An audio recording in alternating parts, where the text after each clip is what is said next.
This is Amir obviously we're proudly sponsored by Everlast. What a night in Manchester. I'm joined by Gareth, Davies, Kell Brook'S with a dominant stoppage win there. Yeah, I feel adrenaline dump, out of breath. Voice is gone, doing the radio, doing the writing for the Sunday Telegraph, doing Talk Sport tonight. A brilliant, kind of one-sided performance really by Kell Brook'S over Amir Khan. Set the tone for the fight early on by hurting Amir.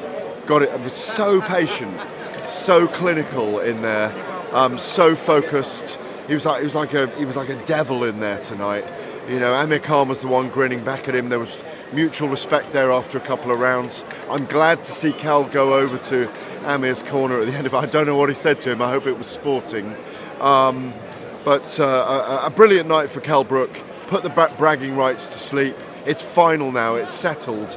Always thought, I think we'd have got a closer fight 6 years ago because Amir would have had a little bit more in him. But that's always the way I thought the fight would go, that Kell Brook'S would beat Amir Khan. I think that's how they'd have gone at their peak, but the fight would have gone on a little bit longer. Surprised he didn't get dropped at all once in the fight?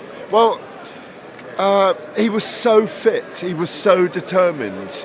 You know, he just wanted to go on. Look, Brian McIntyre, I could see across the ring. I was right here ringside. Brian McIntyre had his fair stoppage from the ref, Gareth. Yeah, it was a very fair stoppage. But Brian McIntyre was poised with his white towel, with his towel ready to come in.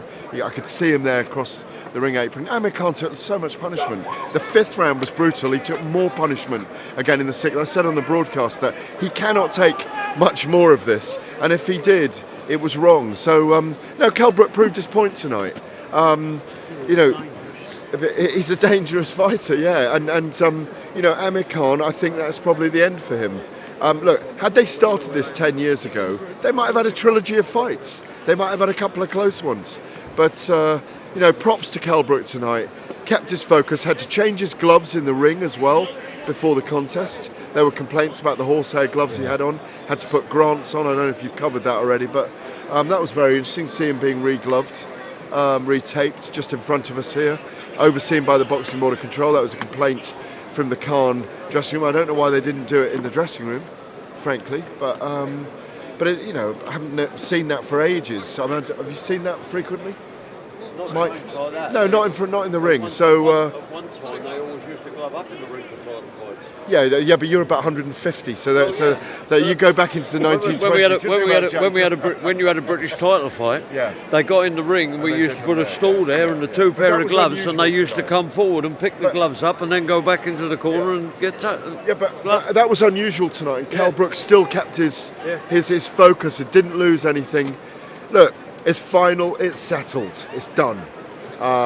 It was a week of a lot of animosity. I haven't spoken to you since the press conference. I thought some of the comments they made, you know, your subscribers will probably think I'm being a bit overboard here, but I'm being journalistic about this. I thought they brought the sport into disrepute on Thursday with homophobic slurs and racist allegations that were, you know, over the I'm going to break the poppadom gym, all that. It's wrong. They can't do that. And they're 35-year-old men. I'm pleased for them both. Amir Khan can hold his head up high. He was very brave in there tonight to stay on his feet. And Kell Brook'S deserves all the plaudits for doing what he did. Gareth, top man.